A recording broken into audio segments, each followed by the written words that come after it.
Bonsoir, très heureux de vous retrouver pour une nouvelle semaine d'information locale sur TV78. Nous sommes le lundi 12 avril, voici les titres de ce journal. Se dépister soi-même au Covid-19, le principe des autotests dont la vente est autorisée depuis aujourd'hui dans les pharmacies, il n'était pas pour autant disponible dès ce matin dans les officines yvelinoises. Leur déploiement sera progressif, invité de cette édition Renaud Nadjaï, président de l'URPS pharmacien Île-de-France. Alors que la campagne de vaccination s'intensifie avec l'arrivée d'un nouveau vaccin et l'ouverture aux plus de 55 ans, nous parlerons de cette opération originale. Buddy, un petit robot émotionnel, est allé au contact des personnes qui ont reçu une injection au Vélodrome national de Saint-Quentin en Yvelines. Sa vocation, tenir compagnie et créer un lien rassurant. Et puis retour sur le déplacement de Cédric O vendredi à Bullion. Le secrétaire d'État chargé de la transition numérique est venu dévoiler une liste, celle de 339 sites 4G déployés sur le territoire rural français. L'objectif, en finir avec les zones blanches. 16 pylônes seront installés dans les Yvelines d'ici 2022. Les détails à suivre également tout à l'heure de cette collaboration en matière de mobilité. Renault accueillera au sein de son technocentre à Guyancourt Atos, Thales, ST, Microelectronics et Dassault Systèmes. Le nom de cette collaboration, la Software République.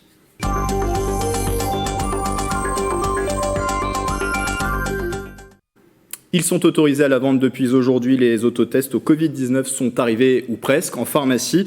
Dans les officines de Montigny-le-Bretonneux, aucun n'était disponible ce matin à la vente. La raison, l'arrêté du ministère de la Santé qui n'a été publié que ce dimanche au journal officiel. Les précisions dans ce sujet d'Éléonore Sinoquet et de Mélanie Poquet. Le gouvernement a annoncé qu'ils avaient le droit d'être vendus en pharmacie à partir du 12. Ce qui ne veut pas dire qu'ils seront présents en pharmacie à partir du 12. Alors on a eu l'autorisation hier matin, un dimanche. Les précommandes, c'est depuis 3 semaines au moins. Donc là, les fournisseurs sont dans les starting blocks. Je vais les recevoir dans la semaine.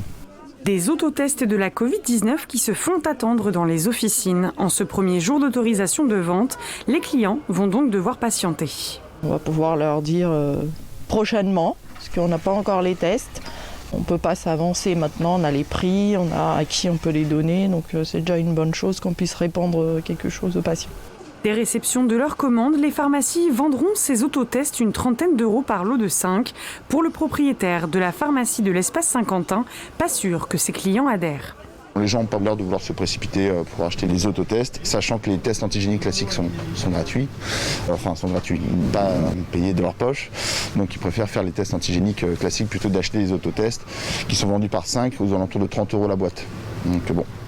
Payant pour le grand public, mais la sécurité sociale pourra prendre en charge ce coût, notamment pour les personnes travaillant avec des personnes âgées ou handicapées. Ces autotests devraient donc arriver dans le courant de la semaine dans les pharmacies yvelinoises. Et pour continuer à parler de ces autotests, Renaud Nadjaï est avec nous par visioconférence. Bonsoir. Bonsoir. Pharmacien titulaire d'une officine à Rambouillet. Vous êtes également le président de l'URPS pharmacien Île-de-France. C'est l'Union régionale des professionnels de santé. Première question, vous confirmez déjà ce qui a été dit dans le précédent reportage, même si la vente de ces autotests est autorisée depuis aujourd'hui en pharmacie. C'est plutôt dans le courant de la semaine que l'on pourra vraiment s'en procurer? Absolument, c'est tout à fait ça. Certains chanceux dont je fais partie ont pu s'en procurer. Mais effectivement, il a l'air d'y avoir, en tout cas, l'arrêté est paru hier, oui. Donc c'est normal qu'aujourd'hui, tout ne soit pas en stock. Et d'ailleurs, moi-même, j'ai été obligé de me déplacer à Paris pour aller chercher quelques-uns. Voilà. D'autant qu'on précise qu'une partie du stock a été réservée par le gouvernement pour la rentrée des écoles le 26 avril et pour celle des collégiens et lycéens qui sera le 3 mai. Alors les autotests permettront de se tester soi-même à partir de 15 ans, sur le même principe finalement que les tests PCR ou antigéniques. Ça se fait par un test nasopharyngé avec un coton-tige qui est à enfoncer à l'entrée du nez. Très concrètement, comment ça fonctionne et quelle différence à noter entre ces tests, ces autotests et les tests par exemple antigéniques que vous pratiquez en pharmacie? Écoutez, d'abord, c'est pas en tout cas, l'autotest ne sera pas en prélèvement nasopharyngé. Là, je vous présente un faux nez, et je vais vous montrer ce que c'est le prélèvement nasopharyngé, c'est-à-dire qu'on va bien jusqu'au bout de la voie aérienne par le nez, juste au-dessus du plafond du palais, pour toucher le carrefour de la voie aérienne entre la bouche et le nez. Alors que le test, l'autotest ou le test que chacun pourra faire, c'est des tiges et des écouvillons un petit peu plus gros Et l'objectif, c'est de mettre 4 centimètres, mais à l'intérieur du nez et parallèlement à l'arête du nez, si vous voulez. D'accord. Et là, il va falloir tourner et essayer de ramasser le maximum de matière, le plus possible, en appuyant même peut-être sur l'aile du nez, de façon et sans aller trop loin, parce qu'on peut se blesser, il y a des os derrière, et faire le maximum de prélèvements dans les 2 narines. Donc je fais une narine, et ensuite il faut que je fasse la 2e narine. Hein, on est bien d'accord. À chaque fois, on va aller prélever, et à chaque fois, on va tourner 10 à 15 secondes. Une fois qu'on a fait ce prélèvement, ensuite, on a dans le kit un petit tube avec un petit peu de tampon. Donc, il faudra mettre la tige dans le petit tube et on va tourner pendant 10 secondes. On pourra appuyer sur le petit tube parce que le petit tube est en plastique et on pourra bien appuyer et on tourne pendant 10 secondes. Et les boîtes sont prévues avec un petit trou de façon à pouvoir laisser donc l'écouvillon pendant 1 minute dans cette solution.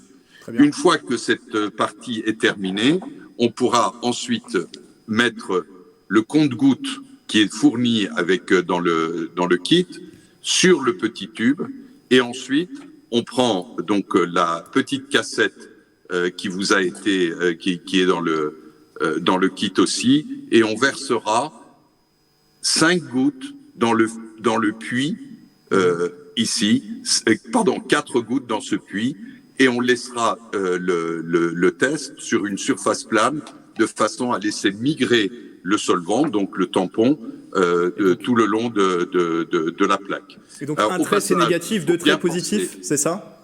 Pardon? Un trait c'est négatif, 2 traits c'est positif sur ces plaquettes? C'est-à-dire que une fois que la solution aura migré, vous avez un repère C pour le contrôle, pour voir que le test a bien migré, et un repère T pour le test. Si vous avez les deux, systématiquement, il faut avoir un trait de contrôle qui apparaît. Et si vous avez le trait du test qui apparaît, donc 2 traits, ça veut dire que le test est positif. Et le fait qu'on aille moins profondément, Renaud Nadjahi, est-ce qu'on peut craindre aussi une explosion des faux cas négatifs, justement? Est-ce qu'il y a une crainte aussi de votre part en tant que professionnel pharmacien? Alors, la crainte évidente, c'est que le prélèvement soit mal fait et que donc le test soit un faux négatif. Oui. Et donc, on se croit évidemment sans le virus, ou on le dit être sans le virus. Donc, c'est vrai aussi que le gouvernement a travaillé sur la confiance vis-à-vis de l'ensemble des citoyens depuis le début de cette crise. Et il est évident qu'il va falloir jouer franc jeu et que si on est positif, il faut aller dans un laboratoire d'analyse médicale, faire cette fois un trait de prélèvement PCR de criblage pour identifier le variant du virus qui est en cause. Parce que l'épidémie et la problématique avec ce virus, c'est qu'il mute très souvent et que on voit bien que les mutants sont souvent plus pathogènes que le virus historique.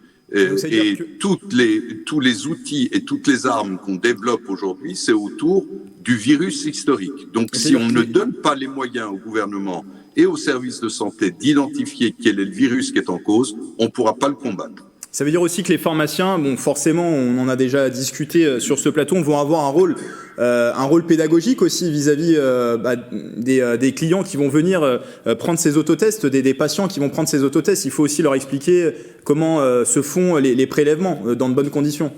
Oui, et je crois que c'est sans doute la raison majeure pour laquelle il a été souhaité, notamment par nos dirigeants et par les autorités sanitaires, que ce test soit dispensé uniquement en officine de façon à ce qu'on puisse accompagner les patients dans l'utilisation, dans la bonne utilisation. Parce que ce test va servir notamment à des personnes qui vont être en contact régulier avec des personnes âgées, avec des personnes fragiles, avec des personnes handicapées, avec des personnes polypathologiques. Et ces personnes-là vont être une cible pour le virus et il va falloir casser cette chaîne. Donc, le prix de 30 € et environ. raison pour laquelle, d'ailleurs, pour ces personnes qui sont en contact et dont leur travail, c'est l'accompagnement social, il va y avoir une prise en charge total de ce test à raison de 2 tests par semaine sur 1 mois. Donc un prix de 30 € environ pour une boîte de 5 autotests, avec un déploiement progressif, on le disait, dans les pharmacies dès cette semaine. Je voulais aborder un autre sujet avec vous, Renaud Nadjahi. Alors l'autre actualité du jour, c'est bien sûr la campagne de vaccination qui s'intensifie avec 2 nouveautés. L'arrivée du 4e vaccin en France, Johnson & Johnson ou Janssen, qui utilise la même technologie à vecteur viral qu'AstraZeneca, mais une seule dose suffit.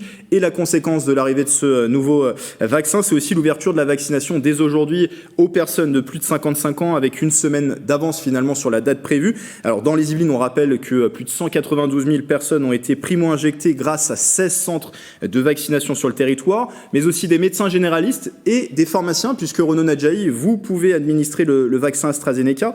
Comment se déroule justement cette campagne dans les Yvelines? Est-ce qu'elle va assez vite du point de vue des pharmaciens? Est-ce que les doses sont suffisantes? Écoutez, vous avez répondu à la question par votre question. Les doses sont insuffisantes, très clairement, et qu'aujourd'hui, les pharmaciens, au mieux, n'ont reçu que 5 flacons de 10 doses de ce vaccin AstraZeneca dans un premier temps, et qu'aujourd'hui, il semblerait qu'il n'y ait que le Janssen qui soit disponible, et c'est des flacons de 5 vaccins. Donc vous voyez bien que l'on n'est pas dans l'accélération annoncée, en tout cas pas aujourd'hui, j'espère, oui. Et on a annoncé qu'il y aurait une augmentation des dotations très importante à partir de cette semaine ou de la semaine prochaine. Force est de constater que ce sera une semaine de plus, et donc on va recevoir donc pour la semaine prochaine un flacon de 5 doses de Janssen, en tout cas à aujourd'hui. Peut-être que les choses changeront demain. Et si on est... personnellement, j'ai une capacité de 70 ou 80 vaccins jour sans perturber l'organisation et le fonctionnement de mon officine. Et je n'ai fait depuis le début de notre autorisation, c'est-à-dire ça fait à peu près 4 semaines, un petit peu plus de 4 semaines, que 50 vaccins. Donc vous voyez qu'on est loin du compte. D'un côté, j'ai une capacité en gros de au moins 400 vaccins semaine, et qu'en 4 semaines, j'en ai fait que 50. Il y a aussi une défiance vis-à-vis du vaccin AstraZeneca en raison des cas de thrombose qui sont survenus comme effet secondaire. Le fait aussi que, à ce jour, certains pays interdisent encore l'injection, je vais y arriver, de ce vaccin AstraZeneca. Écoutez, je crois qu'on fait un procès injustifié pour ce vaccin. De toute façon, il y a une réaction immunitaire qui se met en place. Il y a bon nombre de cas de Covid, malheureusement les décès de cas de Covid dans un bon nombre de cas, un pourcentage non négligeable. On m'a dit, alors je n'ai pas vérifié ce chiffre, mais de l'ordre de 30%, c'était dû aussi à des problèmes de thrombose. Donc on voit bien que le vaccin, je rappelle, reproduit cette agression extérieure dans le corps et permet au corps de s'armer contre. Donc c'est toute cette chaîne de réaction qu'aujourd'hui on est en train d'étudier. Je crois qu'aujourd'hui, encore une fois, c'est vrai qu'on fait parfois la fine bouche. On n'a pas le choix. Il faut se faire vacciner. Si on veut protéger ses proches, si on veut se protéger, il faut se vacciner. C'est aujourd'hui la seule arme qui soit à notre disposition. Il n'y aura pas du Pfizer ou du Moderna en quantité suffisante pour tout le monde. Donc il faudra bien que chacun trouve sa source de vaccination, notamment à travers l'AstraZeneca ou le Janssen. Et encore une fois, le nombre de cas de thrombose rapportés n'a rien à voir avec le nombre de morts causés par la maladie. Je rappelle qu'en France, sans la Covid, il y a environ 290 cas de thrombose diagnostiqués par jour, et qu'aujourd'hui, on est, à cause de la Covid, à plus de 300 morts par jour. Il y a un écart monstrueux entre les deux. Voilà. Merci Renaud Nadjahi d'avoir été avec nous et merci pour toutes ces précisions. Je rappelle que vous êtes pharmacien à Rambouillet et président également de l'URPS Pharmaciens Île-de-France. À propos de vaccination, cette initiative originale à présent au vaccinodrome de Saint-Quentin en Yvelines, Buddy, un petit robot doté d'une intelligence artificielle, est allé au contact des vaccinés au Vélodrome national jeudi et vendredi dernier. Sa vocation, tenir compagnie aux personnes et recréer du lien, notamment avec les seniors et les enfants malades. Astrid Bergère l'a rencontré. Je m'appelle Buddy et je suis un petit robot compagnon. Buddy est un robot émotionnel doté d'une intelligence artificielle. Il était au Vélodrome de Saint-Quentin en Yvelines jeudi 8 et vendredi 9 avril. Les vaccinés ont pu échanger avec lui, une occasion de découvrir ces nouvelles technologies. J'ai pour vocation de tenir compagnie aux gens chez eux. Je peux recréer du lien social par exemple. Je peux aider aussi à l'apprentissage des enfants. Je peux les divertir aussi. Je peux leur donner la météo. Au Vélodrome, Buddy pose des questions et rassure. Certains sont dubitatifs, d'autres curieux. Ici, c'est une personne qui le pilote et qui parle, mais Buddy est utilisé dans d'autres cadres et a une voix de synthèse. On a 2 cas aujourd'hui qui sont utilisés. Le premier cas, c'est pour les personnes âgées. Le deuxième cas, c'est pour les enfants malades, où on commence à déployer dans certaines écoles Buddy, où Buddy est sur la chaise de la classe, à la place où l'enfant doit se trouver. Et l'enfant pilote Buddy via donc une application qu'on appelle la téléprésence. La présence de ce robot à Saint-Quentin en Yvelines n'est pas un hasard. L'agglomération se veut à la pointe de l'innovation dans le domaine du numérique. Le monde accélère et il faut que des structures comme les nôtres soient en tout cas à la pointe de toujours essayer d'inventer, d'innover. Et bien sûr, la robotisation est un secteur du numérique qui va exploser demain. Il faut qu'on soit aussi à l'écoute et d'entraîner aussi, d'accompagner, bien entendu, tous les projets. Et ce robot est entièrement conçu et fabriqué en France. La vaccination qui se poursuit dans un contexte épidémique qui reste sur un plateau haut dans les Yvelines avec 2 tendances qui se dégagent au niveau départemental, des chiffres de la contamination qui baissent, moins 141 pour le taux d'incidence, nombre de nouveaux cas pour 100 000 habitants, recul très léger également du taux de positivité. Mais du côté des hôpitaux, cela reste très tendu, rajeunissement des patients entrants et pas d'amélioration d'ici 10 jours, dit l'ARS. Les taux d'occupation de lits en réanimation est à 154,2% en Ile-de-France, 635 patients étaient hospitalisés hier sur le territoire yvelinois, 49 de plus en une semaine. Et depuis le début de la crise sanitaire, 1575 personnes sont décédées du Covid-19 dans les hôpitaux du département.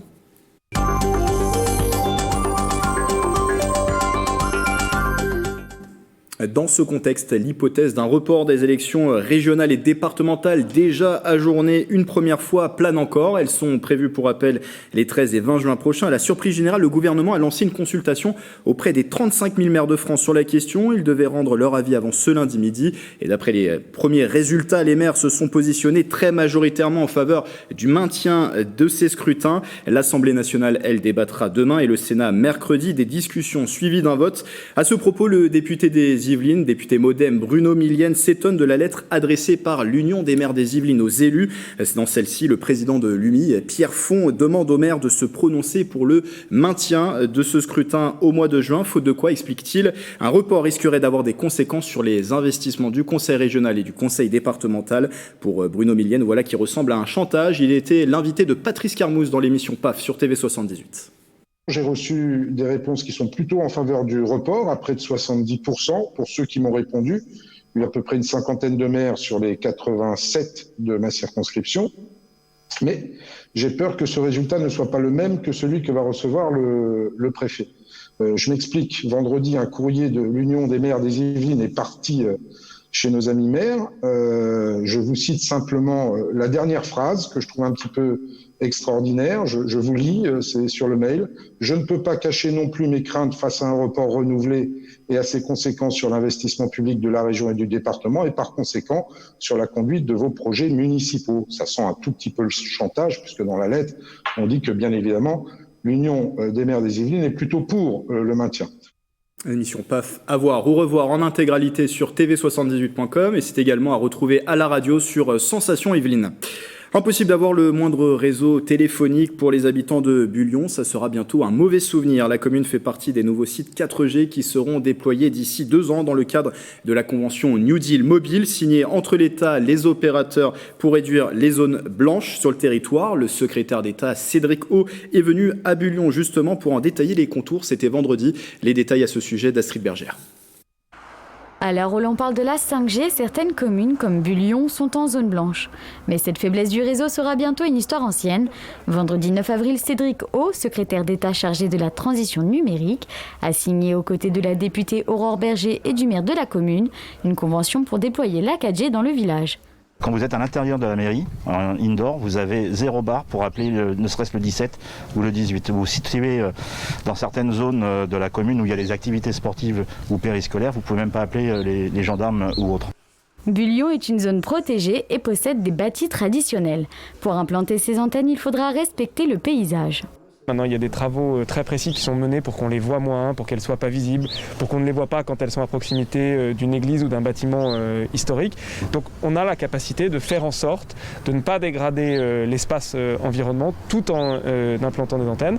La commune, en concertation avec les services en charge de l'installation, a déjà identifié 2 sites pour implanter les antennes.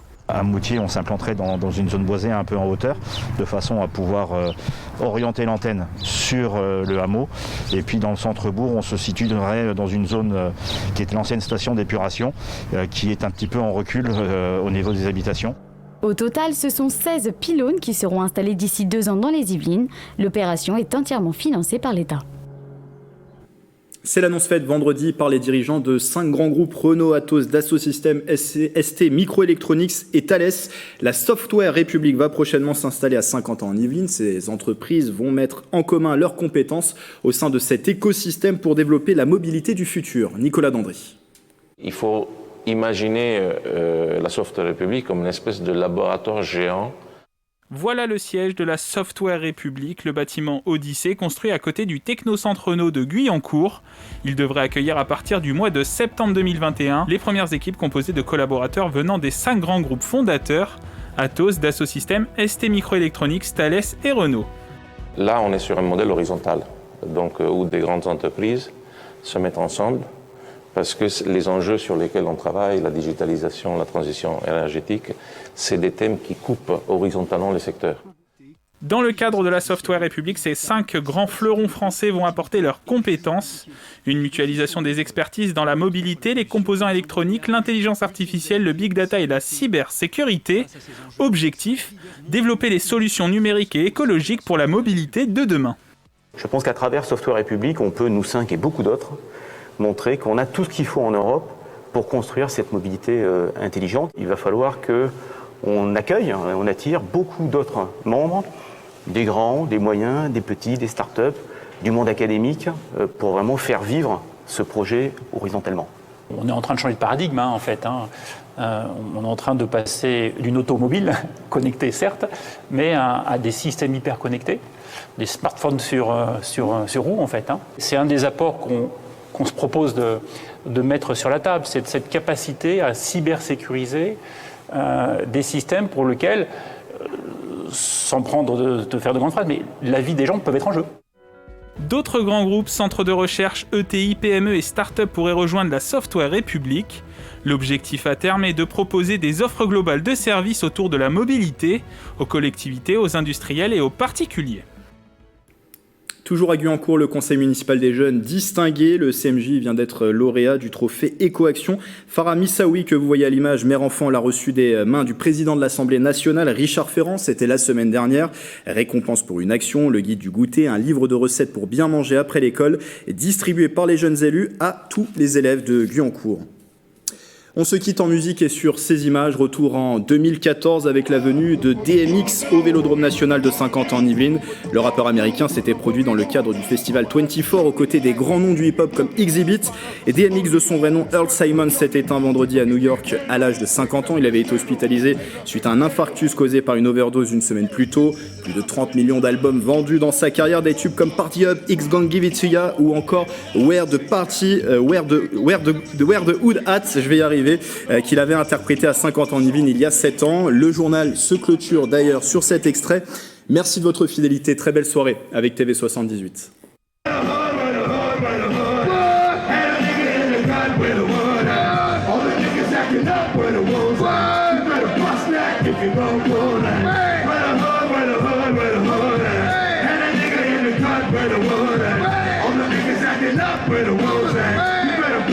If you